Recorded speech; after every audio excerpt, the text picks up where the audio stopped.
Discover 100 ইঞ্জিনের পাইপগুলো নষ্ট হয়ে গেছে, চ্যাসিস নষ্ট হয়ে গেছে। পাইপ দিয়ে এখানে জয়েন্ট দেওয়া হবে। ওখানে পাইপ তৈরি করে ওখানে জয়েন্ট দেওয়া হচ্ছে। দেখতে পাচ্ছেন পচে গেছে, এখন ওটাকে পাইপটা তৈরি করে ঝালাই দেওয়া হচ্ছে। যদি কারোর ভালো লেগে থাকে অবশ্যই লাইক কমেন্ট শেয়ার করে জানাবেন।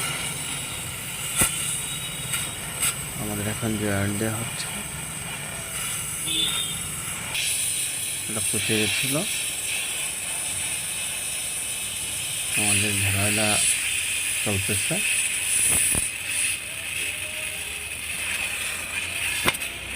অলরেডি ঝালাইটা প্রায় শেষের পথে, একটু বাকি আছে। অলরেডি ঝালাই কমপ্লিট হয়ে গেছে। অসংখ্য ধন্যবাদ, ভালো থাকবেন।